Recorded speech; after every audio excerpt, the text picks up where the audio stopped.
Hi, everyone. Good afternoon. My name is Lieutenant Governor Molly Gray. It's my pleasure to welcome you to today's Seat at the Table conversation. While everyone's logging in, zooming in, we will ask attendees to take a moment to put your name, put your affiliation if you like, or where you're zooming in from in the chat. Feel welcome to introduce yourself. We're so delighted you're here. Just by way of background, my office started a Seat at the Table series in 2021 in an attempt to give Vermonters from all across the state a voice in Montpelier. We've hosted a number of Seat at the Table events, conversations. I'm particularly excited about today's conversation that really focuses on recovery, reentry, and second chance hiring in Vermont. We're delighted to have Working Fields here, RC, the executive director of the North Central Vermont Recovery Center, as well as leaders and founders of Genus Promise, to give us a sense of just some of the things that are happening across the state to support recovery, reentry, and second chance hiring. Again, if you're just joining us, please do put your name and affiliation in the chat. We will take questions. So as the conversation goes on, please feel welcome to put a question into the chat. This is being recorded. To frame today's conversation, I did want to start a bit with the data. As we know, we have seen an uptick in opioid and opioid-related deaths related to fentanyl in Vermont since the start of the pandemic, 158 deaths in 2020, and then a really grim reality in 2021 with 210 deaths here in Vermont. I think already this year, we've seen 17 deaths in the month of January alone, which is an uptick over the last couple of years.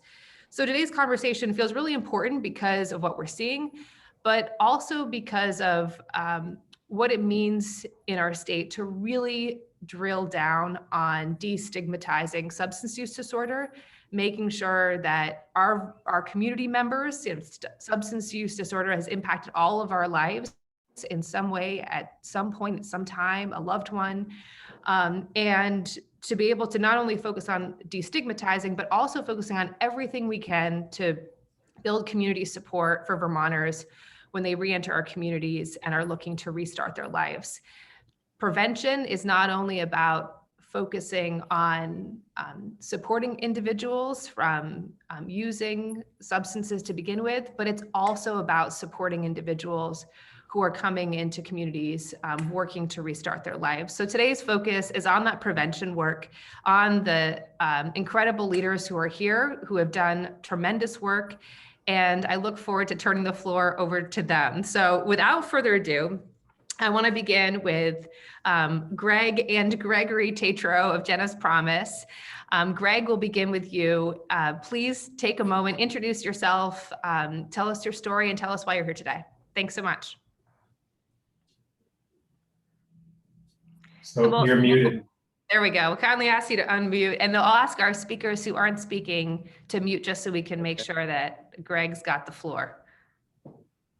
Okay, we've got that straightened out. Thank you for inviting us, first of all, Molly. We appreciate the invite, and I know you've been up and seen a little bit of what we're doing, so it makes us proud.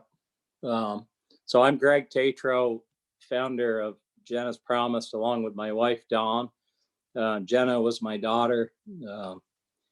Just couldn't seem to quite make it through everything here. It was we did about everything we could, but addiction in fentanyl and heroin is so strong that sometimes people just can't get it. They just can't get through it. So that's why we founded Genus Promise, because through the 6 years of working with Jenna, we realized that housing in a safe place was probably the most important thing. That's why we started a recovery housing in Johnson. And then the next step is a safe place to work, so that they have a place to work where there's no alcohol, no drugs.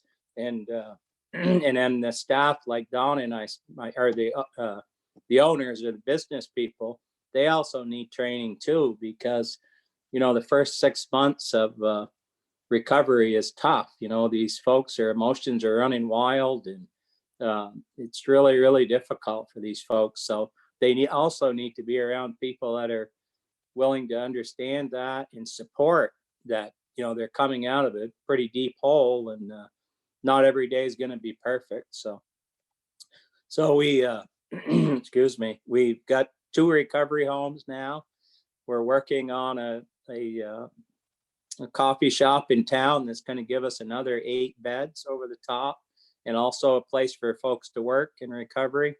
We have a JP's Promise and store. It's a surplus goods store in Johnson, and we're also started a roasting coffee company called Genus Promise Roasting Company. And all these will give people jobs in a safe place. And I'll let Gregory take it from there. And thank you again. Thank you. Gregory, over to you. All right. Well, I'm Gregory. Jenna was my sister. And again, working with Greg and Don, my parents, on Jenna's Promise back in the beginning. And we kind of have 3 pillars to the model that we're really kind of pushing. And my father talked about the housing and the workforce development a little bit too.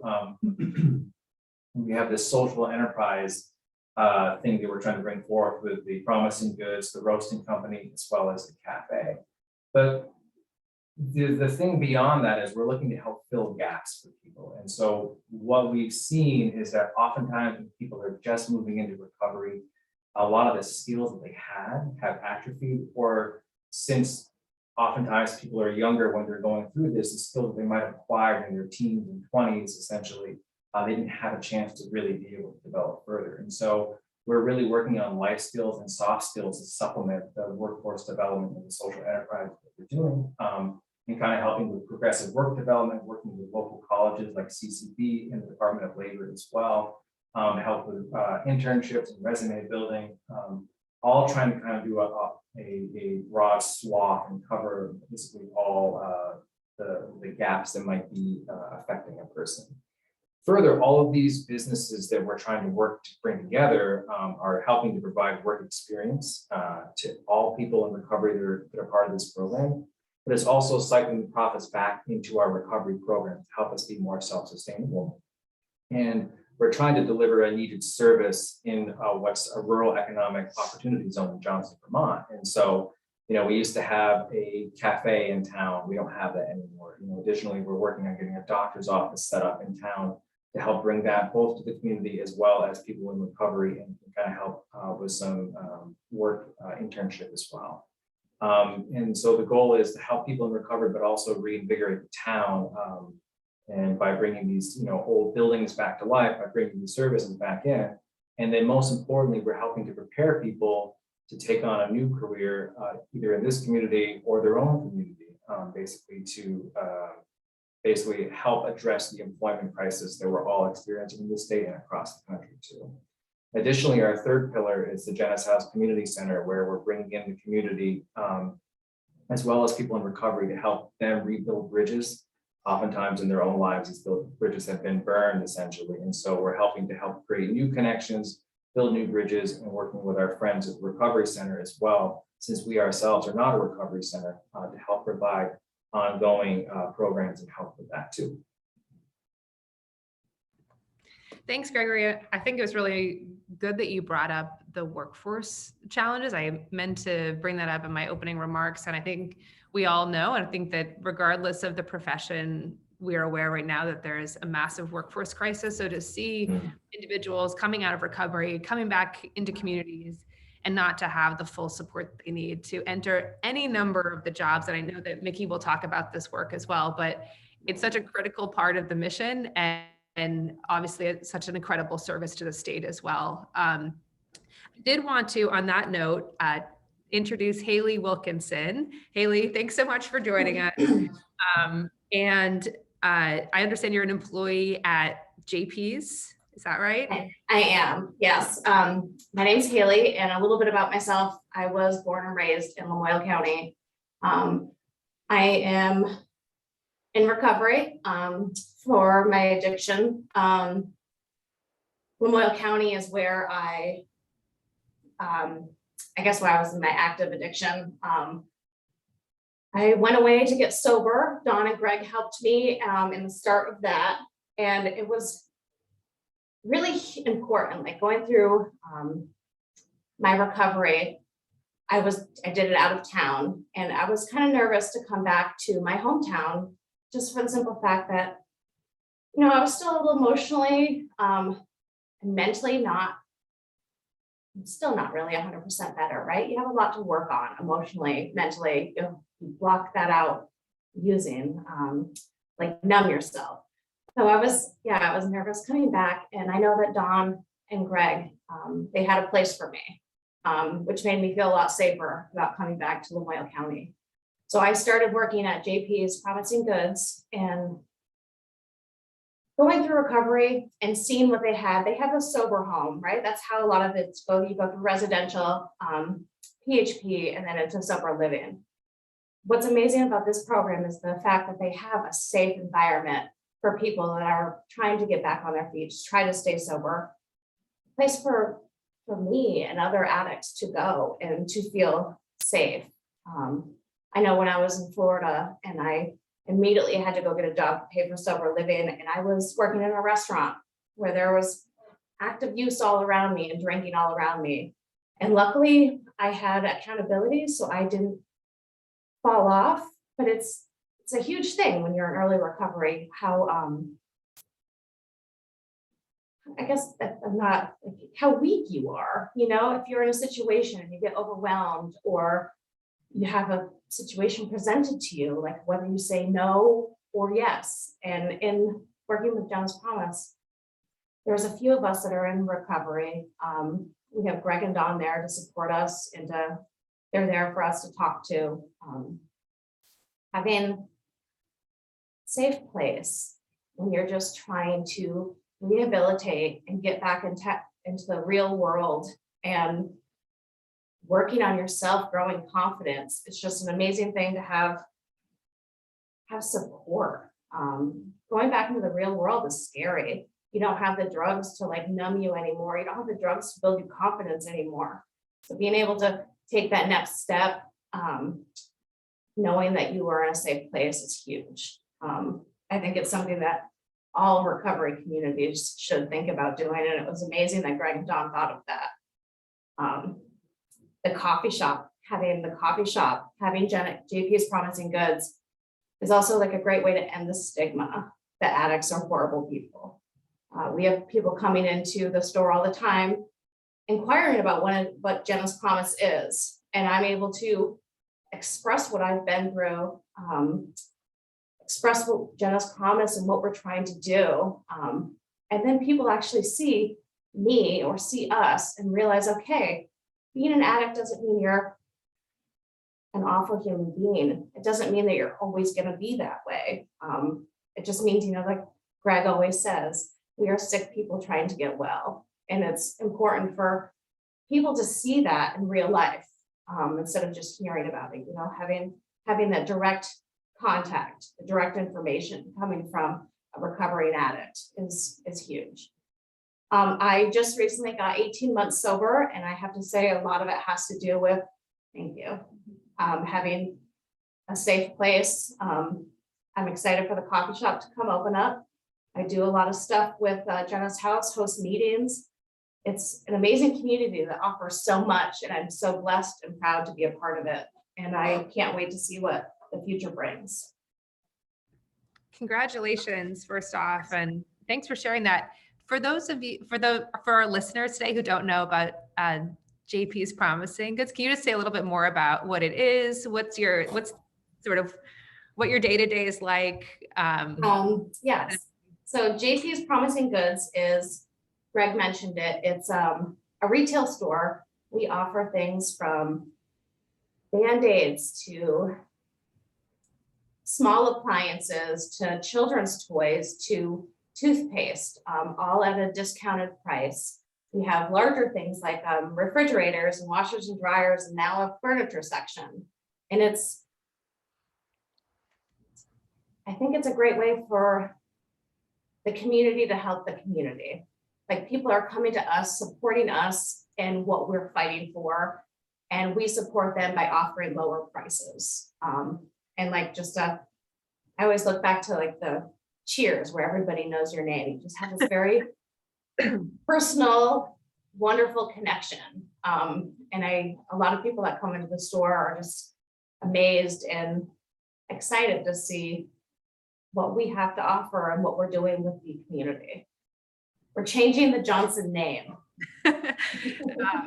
Johnson's such a special place. And I remember, growing up in Newberry, Bradford, and rural Orange County, we had a Hills 5 and Dime. And if you couldn't find it there, you didn't need it, right? And I suspect that's the same with the store that you're helping to manage as well. And thank you. You're Thanks, welcome. Haley. You're welcome. I wanted to turn things over to Shannon, who I believe is also there. Yep. Shannon Carchidi. Yes, absolutely. Shannon Carchidi Get it right. serves as the executive director of North Central Vermont Recovery Center. And as I understand it from my visit, there's this great partnership, not only sort of partnership in terms of the same space as the community center, but also a great partnership for individuals who are coming to the community center and sort of getting into treatment and support. So wanted to turn the floor over to you to talk about your work, to talk about the partnership, and anything you want to share today about what's working and what's working well. Great. Thank you, Lieutenant Governor. I really appreciate you bringing us together to be able to talk further about this topic. So I feel very fortunate to be here in partnership with the Genus Promise. The North Central Vermont Recovery Center opened our doors over 10 years ago at our founding location in Morrisville. Really started as a grassroots organization, a peer-run facility to help other people in recovery. So what I mean by peer-run is that the majority of our workforce have a lived experience with substance use disorder, which helps us to relate to the guests that are walking through the door. So when this partnership arose a couple years ago, unfortunately, with a fatal overdose of Jenna, my predecessor, Daniel Franklin, who's on this call as well, really started talking about what the needs were in Lamoille County and how we could continue to further our services. So it really was this unique opportunity where the Tetros saw the value in the peer recovery model. And we were in a unique position where we really wanted to expand our services. So we have our space here at the lower level of the community house at Genus House in Johnson, and we were able to expand on our core services. So the two programs are the health and wellness and also our parents in recovery program. So our health and wellness program is unprecedented in the state. We have our first recovery fitness facility here in the lower level. And it's a state-of-the-art gym, and it's free to all folks in recovery and those supporting folks in recovery. So really the focus was, when we started that program in the Parents in Recovery, is to alleviate barriers. One of the challenges is that gym memberships are very expensive. And data and research has shown that exercise and nutrition and mental health contributes to the success of recovery and people's journeys on that. So we really wanted to capitalize on being able to offer those services free. And that's exactly what we've been able to do in this space.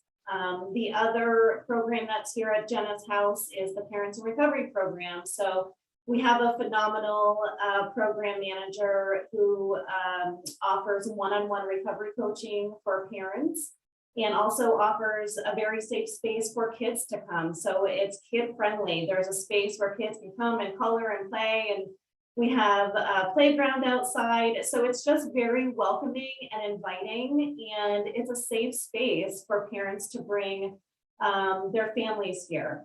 One barrier that we really realized was that as a parent, it's hard to go to support meetings. It's hard to have a family and a job and be able to juggle all of that. So one of the offerings for that program is that we offer childcare during some of the support meetings so that parents can go upstairs and attend a meeting and not have to worry about the safety of their child.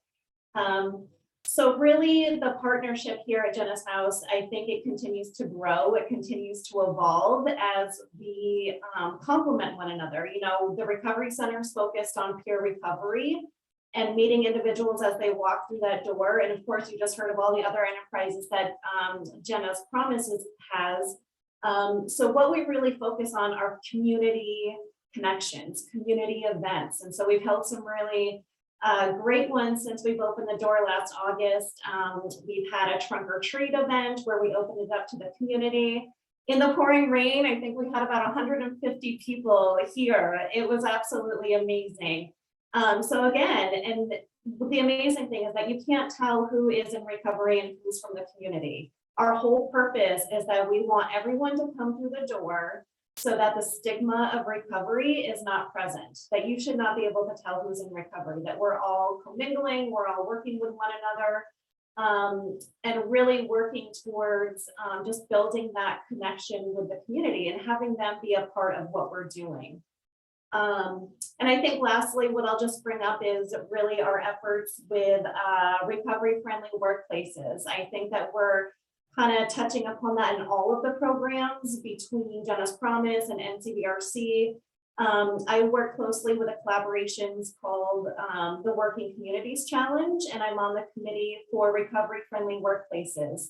So what we're really focused there is to help educate employers on what substance use means, what it means to employ someone who is in recovery, how to build supports around recovery, not only for people who are re-entering the workforce, but also current employees. How do we support people who maybe need help who have not reached out for that yet? So that is really important to us as we're working with people in recovery. We want them to build their careers back again. So yeah, so really a lot going on here. So a lot of community connection.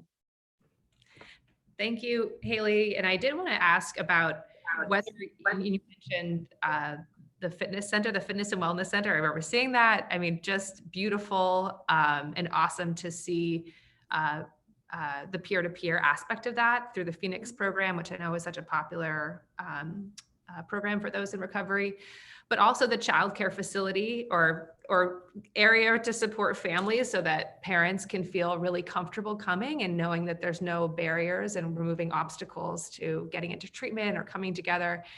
You did mention that as of right now, at least around the state, there isn't another facility that has a health and wellness center. Do you know of other places that also have family support? I believe many of our designated agencies do, but just to get a sense of, is this an area where the state can do better? I think so. And we'll get to that, but just curious in terms of your work, your past work, how and why this center really stands out. Yeah, absolutely. So the Parents in Recovery program up until I'd say about 3 or 4 months ago, was actually the Moms in Recovery program. And that program originated and is funded through ADAP. And so there are some other recovery centers throughout the state that take advantage of that program and funding.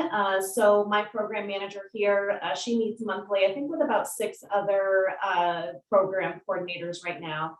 And so, so that program is definitely offered. I think we benefit because we have an amazing space. I haven't seen many of the other spaces, but I know that they are offering programming through other parts of the state, other recovery centers.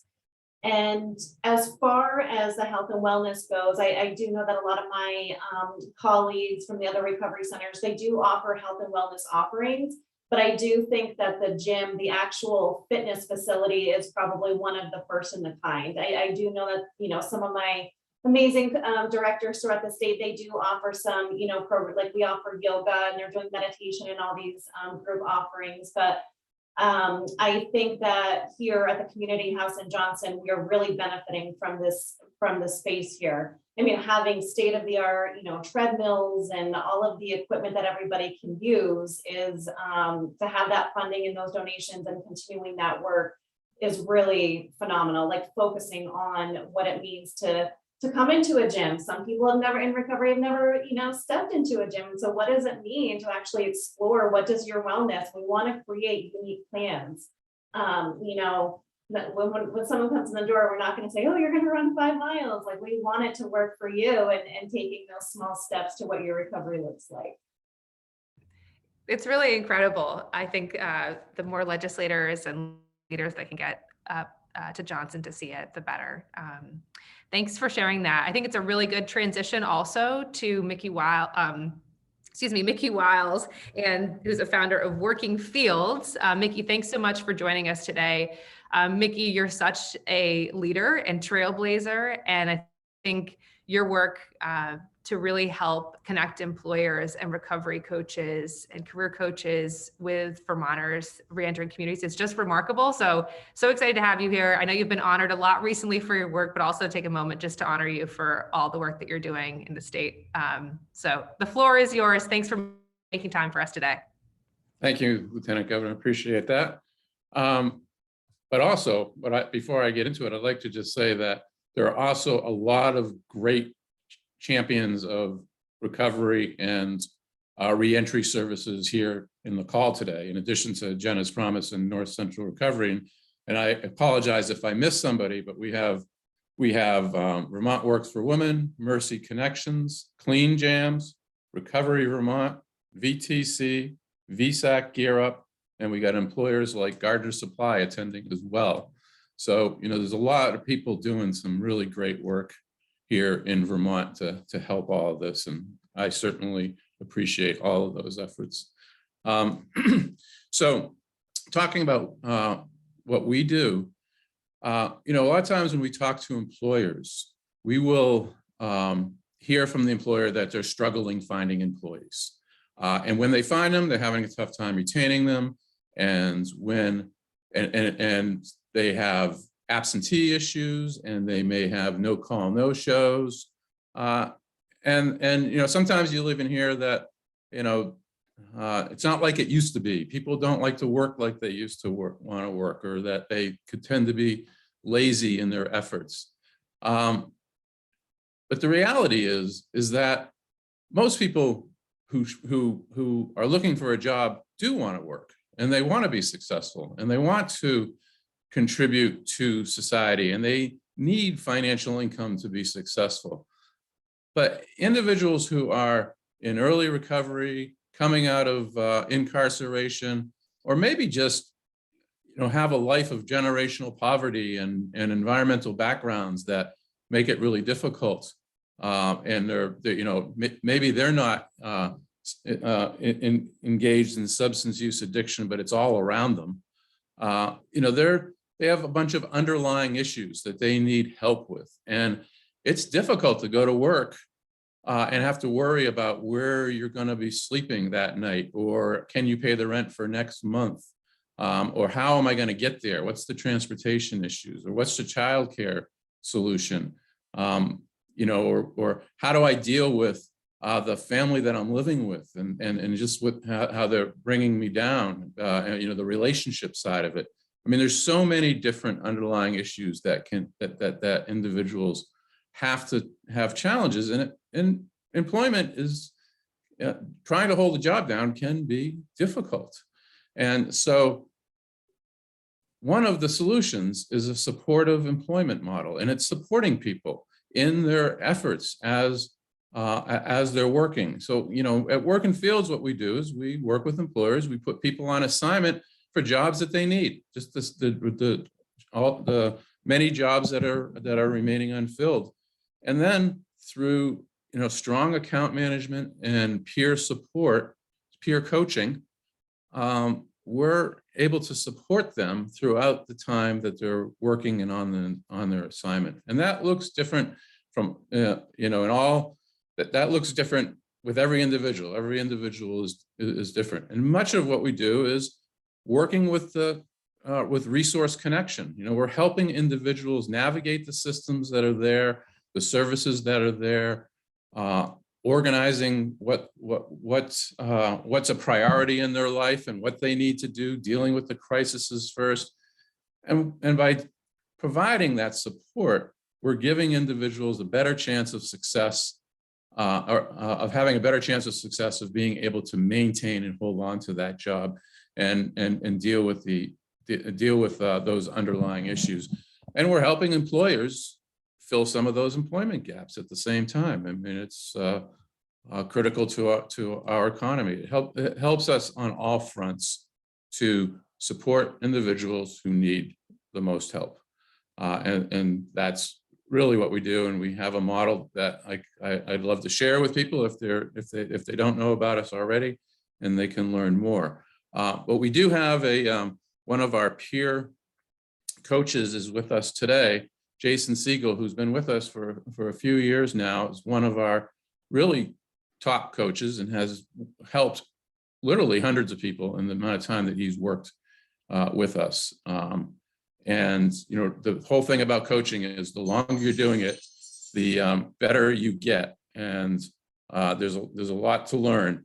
The Recovery Coach Academy is fantastic, but it's actually an introduction to recovery coaching.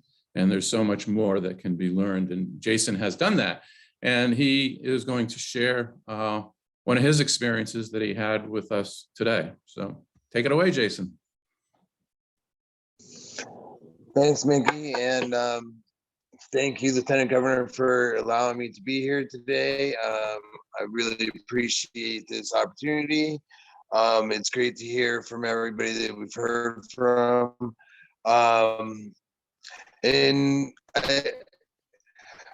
One of the things that I heard getting in recovery, it's no big deal. You just have to change everything in your life.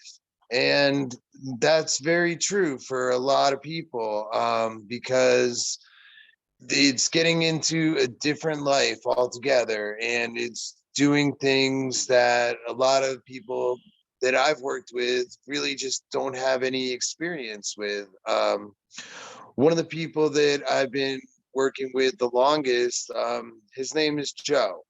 And when I first met Joe, I met him down in Burlington outside the homeless shelter that he was living in. And I've been working with Joe for about 1.5 years. And in that time, I've seen Joe go from being homeless to getting a job, keeping a job while living at the homeless shelter for a very long time, which I can't even imagine how difficult that is. But he was able to get up every day and do what he needed to do. And now Joe has an apartment. He's got a full-time job, and he's been working at this position now successfully for quite a while. And I know that his employers are super happy with his work. One of the things that I get to talk to Joe about and deal with are things happening outside of work. And in the time I've worked with him, I've got to talk to a couple of his family members, and they've told me at certain times, they've told me difficulties Joe was having. They've asked for different support, and I was able to steer them in different directions so that they could get the support they needed to help support Joe. And Joe has, he's been the one doing all the heavy lifting for his situation, but he's very grateful and thankful for the support that he's gotten through the different treatment centers he's gone to, through the people that have helped him get and maintain his housing. And he's super grateful to me and the people at Working Fields. I know that Joe at times has felt overwhelmed with especially the housing issue that was really difficult. And he's felt overwhelmed with not knowing what was going to come as far as work and the opportunities he was going to have, and if he was going to be able to maintain them. And just by listening to Joe and supporting him and letting him know that he wasn't alone in what he was doing, that he was not the first person in this situation, and that other people have been able to do it, what is one of the things that really helped Joe to feel like he was able to do it himself.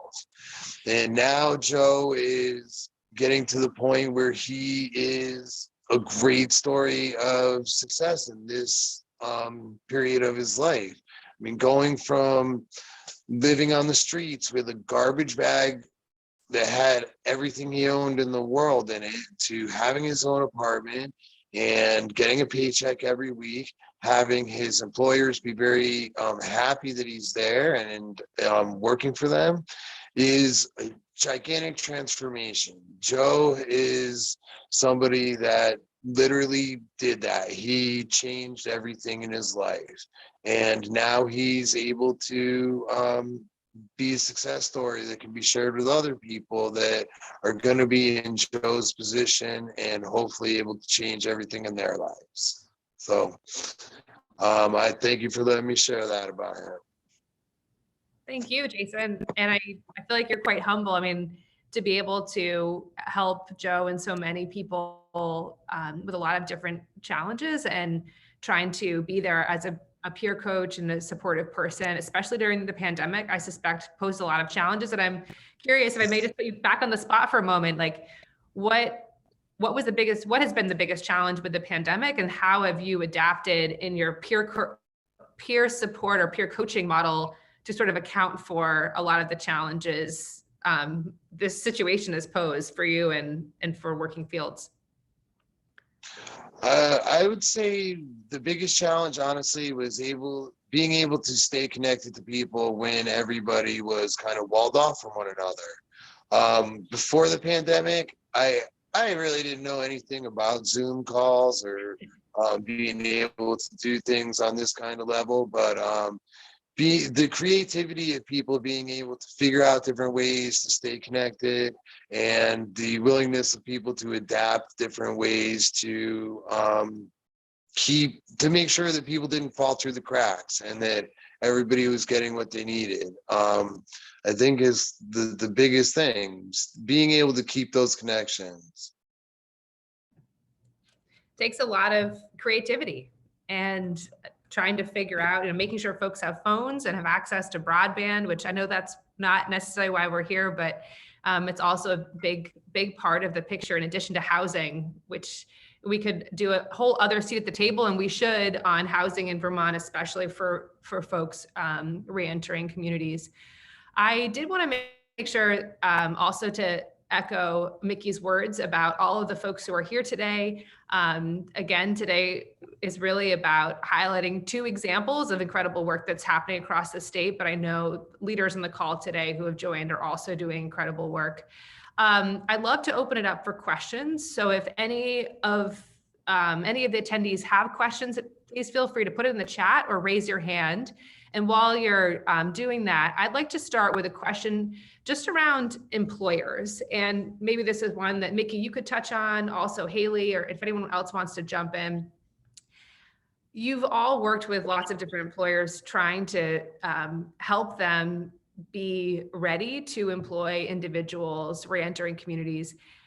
What do you see as the biggest barriers, and what do you think we can do as a state to try to either create more awareness, create more connection, to bring more employers into a conversation about second chance hiring? So maybe Mickey, we'll start with you, and then Haley, and then if anyone else wants to jump in, please feel welcome to do so.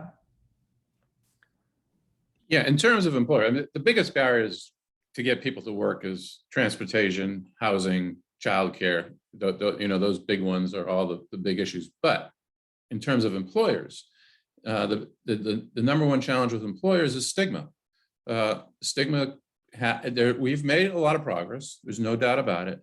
But there are many employers that will say that they want to be part of the solution and want to help, but they don't necessarily understand what addiction is all about and what substance use disorder is about, and that we're truly talking about a disorder that it's not a choice that this happens, and that there are solutions, and that when people are, the issue that we'll run into is that if somebody, for example, a great example is if somebody is on MAT and they're still fairly new into MAT, they're doing all the right things, but they haven't got their medicine adjusted appropriately, and they may appear that, their appearance may be looked at as being high or something of that nature, that some employers will just jump to conclusion that this person is high, as opposed to trying to understand what's really going on and doing it. So it's largely education that needs to happen at the employer level. And there are some employers that are really fantastic with this, and there are some great examples across the state. And then there's completely the other end of the spectrum where employers pretend that they don't have a substance use addiction problem in their workforce, when substance use addiction is everywhere, and there are plenty of employers that have those issues, and everywhere in between. So I would say stigma is the #1 problem.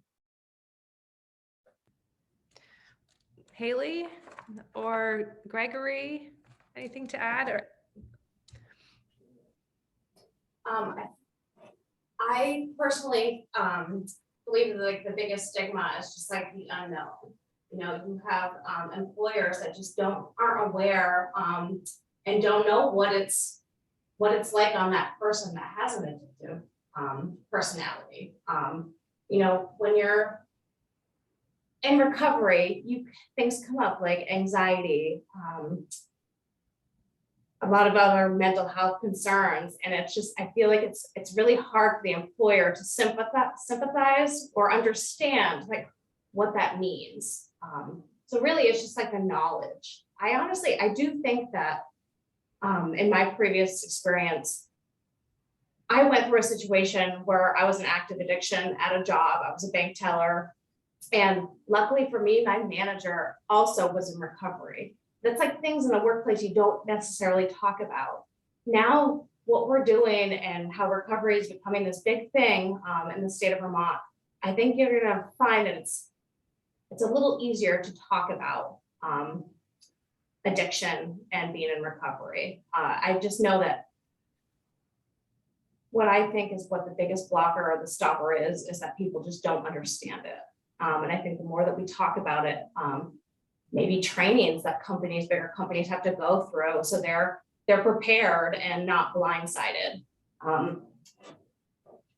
That's it for me. Yeah, I think I was thinking a lot of the work that we're doing with recovery-friendly workplaces and how we're approaching employers, and employers are in many different places. When we are approaching employers in Lamoille County, we're not saying, this is the formula for your organization. Some people are doing things really well, some people struggle with things, but it really is dependent on what the employer's culture is. So for us, what we are finding is that education around stigma, around language, not only for the leaders that we're speaking with within those organizations at the top level and within human resources, but also the frontline managers, your peers, the people that people are working with, having that training filter all the way down and identifying what type of training and stigma is embedded in those cultures so that we can customize and meet those needs. So the other things I think that we struggle with are, we often find that folks in recovery have colorful backgrounds. And so how do we promote and work with employers to help those background checks and make it so that backgrounds are favorable and that we can work and have those people reemployed again? And something, of course, is I feel like I talk about this every single day on no matter what I'm on, is rural transportation. Transportation for us is a constant uphill battle. And we try to be creative with many different things, but reliable and consistent transportation to get people to their jobs is a big component of that sustainability for people in recovery. Absolutely. Sorry, Gregory, go ahead. I was gonna say too, I mean, not obviously, we know the reality too, is that a lot of businesses, you talk to some people and they're just not connected in the same way. I think we're lucky in our community, and many Vermont communities have this aspect to it in which, we have small businesses that are engaged with this crisis that's going on and trying to help with reentry. However, even if you're not one of those businesses that truly deeply cares about the mission and importance of this, you're still dealing with an economic crisis when it comes to being able to find employees. And I can't tell you how many people I've talked to who are trying to find people, and they're essentially like giving them sign-on bonuses, like, hey, take a free yacht, like we want you to come work for us. But the amount of effort and cost and money it takes for something at that level, compared to learning the basics of what my colleagues here are talking about and others on this call, I think it's certainly worth that. And if you want to be competitive in this economy today, really, it's critical. Yeah, I think we often talk about how can we afford to do something. And I think the question is here is how can we afford not to?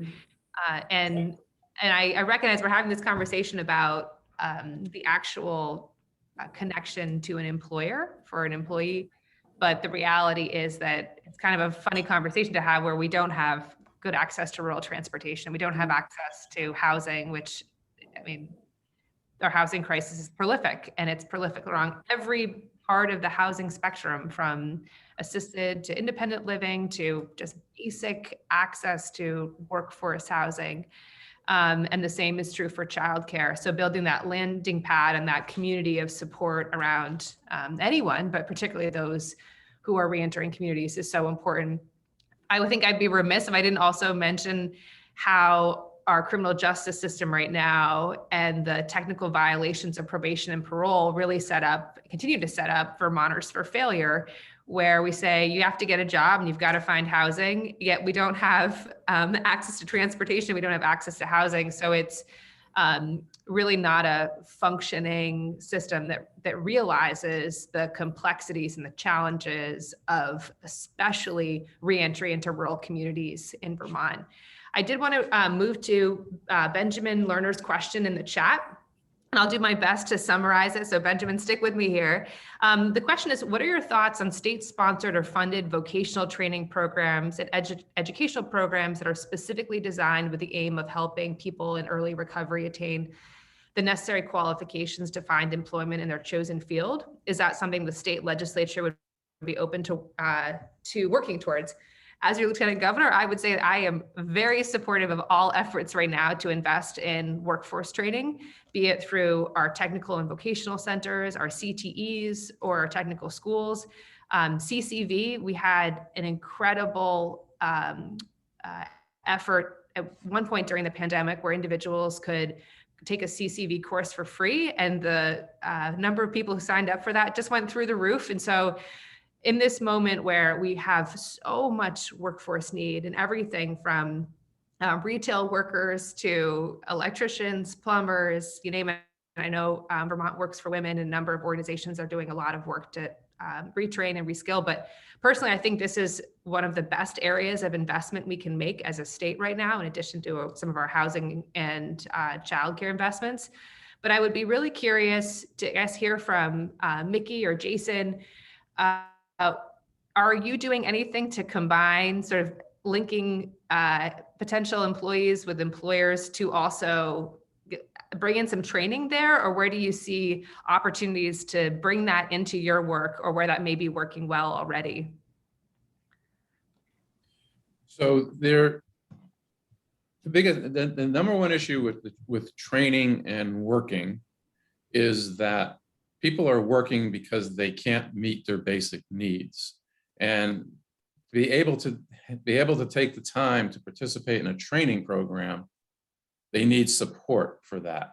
And that to get that support, while it's a catch-22. They need to continue to work to earn the income to be able to meet basic needs. They don't have extra cash. They're basically making wages have gone up because of COVID, but we're not at livable wages across the board by any stretch. And even at livable wages, that doesn't give you're still living paycheck to paycheck. So it's nice to say, let's offer training programs, but we have to offer the full solution. How do we provide the opportunity for people to participate in these training programs, learn new skills, prepare themselves for the needs of the workforce, but have the support during that time period? And there isn't a lot of that. I will say there's one company that we work with. It's called FabTech, and FabTech has an incredible program where they're training their employees. They're paying for training while they are employed. They've combined the both, and they're getting certificates at the end of it that will take them from maybe $17, $18 an hour and jump them all the way up to like $30 an hour because of the skills that they have gained. It's a longer term program, and it's an employer who's figured out how to employ somebody and do the training at the same time. That's an ideal solution. And if we could find more employers that could do that, it's obviously in their self-interest because they're training people to do the skills that they need down the road, but it's really very beneficial for the employees at the same time. Thanks, Mickey. And Benjamin, thanks so much for your question. I'm sorry, I didn't see Christy and Heather. I think you both had your hands raised. So Christy, we'll go to you, and then Heather, take both your questions or comments. Thanks again for joining us. So Christy, are you still with us? Yes, I'm still here. Can you hear me? Yep, you're great. Hi, I'm the Vice President of Human Resources here at Gardner Supply, and just want to give a shout out to everybody here. It's really exciting to see people working hard to find jobs for people who are coming back into society and recovery. I know that we've worked with Mickey through Working Fields, and we're still trying to develop that program, but I also didn't know if there were opportunities for us to recruit and a group or to kind of come on site to meet with people. As Mickey said, we are one of those employers that are always looking for people, and we actually do have training programs as well. We might not always be interested in hiring through a temp service, but just a direct hire. But I feel sometimes that we need to have a better organized way of getting applicants to us. Right now, as an employer, it's really difficult because we're advertising and we're spending a ton of money, and we're not even really kind of showing up in front of people. So it's just such a competitive landscape out there. So didn't know, for one, if there was a way to kind of have better recruiting efforts. How do we reach people? And then Haley, I believe that you mentioned training, and how do we get like our frontline managers and supervisors to really understand the needs of people that we would be hiring. And I'd be really interested to see if there's any sort of on-site training or anything like that that's offered to employers to just facilitate with that process. And then thirdly, I just want to give a shout out to Molly. My daughter is a legislative page this session. So she comes home every day with really exciting news about what legislatures are doing for people, particularly in the recovery community. So thank you. Thank you. Thank you so much. Let's take Heather's question as well, and then we'll put all three out there. And I know that it's 12:55. I want to make sure, is it okay if we go just a few minutes over for speakers? Okay, great. Heather, welcome, and thanks for joining us. Thank you for having me. I just wanted to speak about some of the barriers. You had asked Mickey, what's the #1 barrier? And I absolutely agree, stigma is right up there. I'd also like to point out that a lot of the hiring practices largely have not changed in the past 50 years. So policies such as requiring background checks and pre-employment physicals, those screening type practices generally, tend to screen folks out that have history of justice involvement or recovery. I'd also like to say that one change that can happen in the employer market is starting to value that lived experience. I know as a person in long-term recovery that there are many skills I gained through my recovery that actually serve me well in the workplace as well. And so understanding that not all employability skills are gained through employment activities and understanding those transferable skills.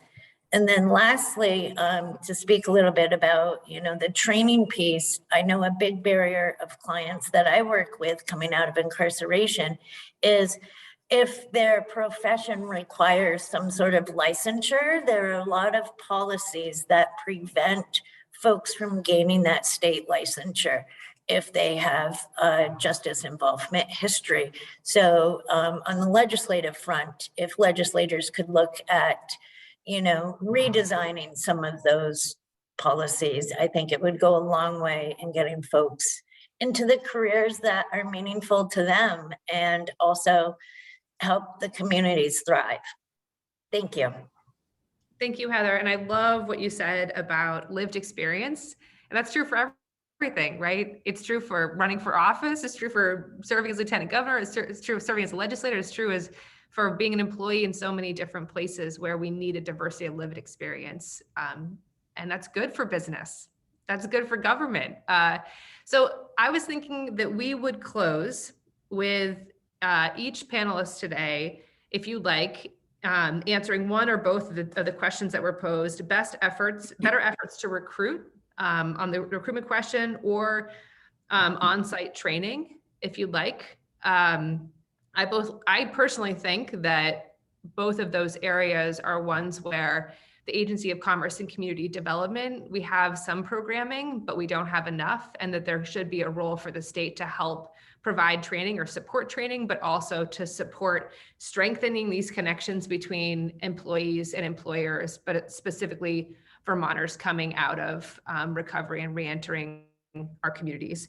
And then, so feel welcome to answer either or both of those, and then any concluding remarks. And what I'd love for you to touch on is like, what would you like to see the state do now, given what you've seen, given where we're at in terms of cases and the uptick, and what you've seen in terms of success in your own work? I understand that's like 4 questions in one, but take the space you like. And why don't we start with you, Jason? Sorry to put you right on the spot, but we'll start with you.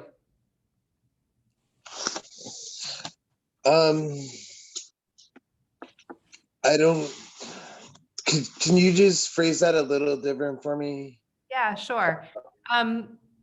One question that attendee asked was on how could we work with employers to better connect recruitment to individuals coming out of recovery. And then the other was how do we better train employers? If you want to answer either of those, feel welcome, or just any concluding thoughts on what the state of Vermont could do to better support you in your work that's so important right now. I think the best thing that the state of Vermont could do is to kind of keep the conversation open, be open to listening to the different needs that are brought up, and continuing to work on continuing to strive toward making resolutions to those issues. I know that a lot of the problems that recovery brings up are multi-house employment and training. I think that once a person's basic needs are met, being able to offer them kind of next level training like we heard would be one of the biggest things, because then they get to move into a position that helps the community and the workforce more. They also open up that position for the next person to come into. And I think employers that are willing to do that should be should be offered whatever aid the state of Vermont can give them. I know that, that's a whole nother bunch of things to talk about, but if somebody specifically came to say this is something that we need, just trying to figure out how to make that happen, and not trying to tackle the whole problem in one fall swoop, but just one little issue at a time, I think is the best way to work on that. Sounds like a good philosophy. And I hope that Government as well. Thank you, Jason. We're going to go in reverse order. So Mickey, to you. All right, thanks. So I'm going to address the question of how to find more employees in the recruiting question. So one of, the way that we find candidates is by having relationships with referring agencies. And when I say referring agencies, I'm talking about treatment centers, recovery centers, sober homes, probation and parole. And there's many. We have a long list of referring agencies, and it's communicating with them on a regular basis. It's constantly letting them know what you have to offer as Gardner Supply or any other organization that your inside sales team, you do your own training for that. That's a wonderful opportunity where you put people through training for 2 or 3 weeks before they actually get on the phones, and being able to let people know that, and to let people know that what your hiring practices are, and by having the more open hiring practices and communicating that to the agencies will help bring in more people, rather than just running general ads and in 7 days or wherever it may be. So it's reaching out to that community, and spending the effort for that, I think, will help drive some of the solutions that you're looking for. What in terms of what the state can do, well, it really is all about us being able to bring together the fantastic resources we have and not working in a vacuum. We have a lot of resources that do work in vacuums, unfortunately, and we're not with great solutions, but there could be much more cross-functional efforts that are being put forward. And by doing so, I think we can all work smarter in terms of coming up with some of the solutions that we already have and making them work well. So, Thank you. and thank you for having me today. It was a pleasure to be here. Hour is not enough time, but this is Right. the first conversation of many to come, and a lot of good takeaways from today. Gregory, Haley, Shannon? I voted to go first over here in our square. So I think I want to piggyback off of what Mickey said, but I think connecting with your referring agencies. I do want to say there are 12 recovery centers strategically placed throughout the state of Vermont, 1 in each county. So if you're not familiar with who your recovery center is, you can visit ADAP's website through the Department of Health to know who that is. But connecting with that recovery center, they're just a wealth of knowledge when it comes to all aspects of recovery. And then as far as I think, Krista, you had mentioned, inquired about training. We, with the Working Communities Challenge, are partnering with Recovery Vermont, who is offering a training to our local employers on substance use disorder, the science behind it, stigma. And then also as the recovery center, we work, for instance, I have recovery coaches up at our emergency department at Copley Hospital. And so we're going to be working with their staff, the recovery center, on substance use disorder and what that means. So again, my staff alone has the wealth of knowledge. So I strongly encourage you to reach out to the Recovery Center, Recovery Vermont would be good avenues as well. And Lieutenant Governor, I think as far as what additionally the state could do, I think for myself and for our recovery center community, we feel, again, the transportation, the infrastructure of transportation, and then also access to inpatient treatment for us is vital, and at times not sufficient for the population that we are treating. So those would be my two. And again, thank you so much for having us. It's been a pleasure to be here today. I'll be extremely quick here. I'll let my father kind of speak to his promise in a more large sense, but I also want to thank you so much for the opportunity for us to all be here.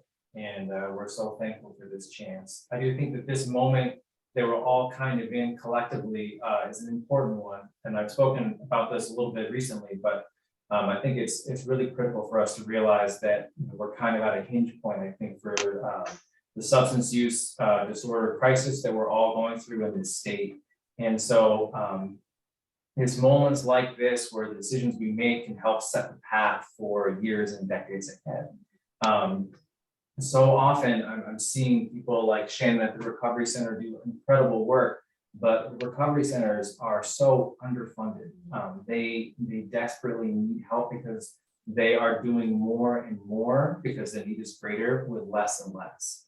Additionally, I can't tell you how many conversations I've had with different people, whether they're employers or whether they're other people in the community who have familiarity with this, but there is a lack of coordination at times from the government where I think, there's a need for employees, but there's not someone who's really there to help work with the community to help bring people in recovery and help guide people through, because there is this stigma still. And so there's, I think, a need for something along the lines of a workforce development coordinator at the local level to really help with this. Some towns have something along these lines, but it's very ad hoc, and it's something that we're still trying to kind of piece together. Well said. I think we're good. Thank you. And I really think it's important what you said, Gregory. We're all going through this, and a recognition that this is every community, it's every family, it's a statewide, it has to be a statewide collective effort, not only to truly end the stigma, but also to think about how we break down barriers between different systems, be it transportation or childcare or housing, working with employers. Greg, excuse me, Greg, the last word is yours.